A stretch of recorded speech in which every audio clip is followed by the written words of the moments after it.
My parents came from a very small country called Vietnam, located in the southeastern part of Asia. For over 1,000 years, China had ruled over Vietnam, but the Vietnamese people fought to keep their own custom and language. And the saddest day was on April 30th, 1975. It was the day that the American troops withdrew from the South Vietnam after helping them for so many years against the communists in the north, leaving the country in the hands of the communists. Hundreds of people escaped from Vietnam, some climbed up helicopters. Others escaped by boat. Thousands of people died or disappeared on the sea. One of them was my aunt. My dad's father was in the military, so he had to take the whole family to escape from Vietnam. Otherwise, they would be arrested by the communists. They escaped by boat and got rescued by the American ships. The long journey from Vietnam was hard for them, but they all survived. Living in America was very hard at the beginning. Not only everybody in my dad's family had to learn English to communicate in school or at work, they also had to work very hard to make a living.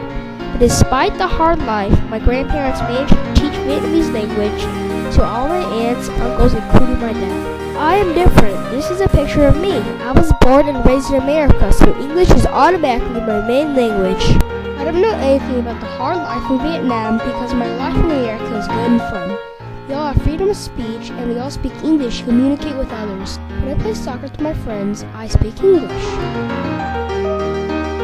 When I play basketball, I also speak English, not Vietnamese.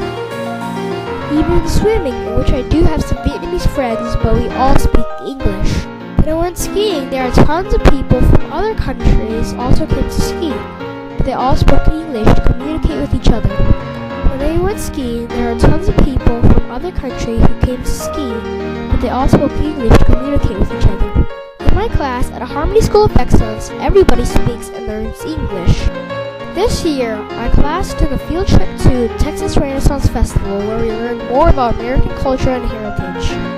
Having fun while growing up in America, I have no intention of learning about my own native language, which is Vietnamese. Nobody can blame me because even among the Vietnamese Scout troops, my friends don't speak much Vietnamese language.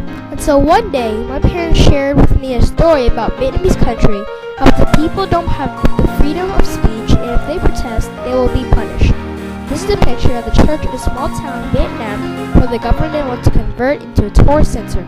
The Catholic people protest against the idea of the government taking over their land. They don't want to go live somewhere else. They just want to live and die in one land where all their relatives have shared and bonded together. But even that basic freedom has been taken away. One family cannot even bury their father after he died. The village people gathered together to secretly bury him one day in their own church or cemetery. The police came and blocked them from burying their loved one. They even arrested several people. The rest of the village people was very afraid. Lots of them tried to escape to Thailand, but they had to live as legal residents. They're not afraid of being arrested and sent back to Vietnam. Even though this news is very familiar recently in the Vietnamese community, it's hard for me to understand fully why. But I can only relate to the story of my other grandfather and my great-grandmother. My mother told me stories that her father died when she was very young, and he was buried peacefully in a nice part of the city in Vietnam, along with my great-grandmother. But one day, the government wanted to take back the land on the cemetery and asked for all the people to evacuate their loved ones. 5 years ago, in 2006, my mother and my aunts had to go back to Vietnam to bring the remains of my great-grandmother and grandfather to America. This is a picture of where they are in the U.S. I don't understand much about why it happened like that. For starters,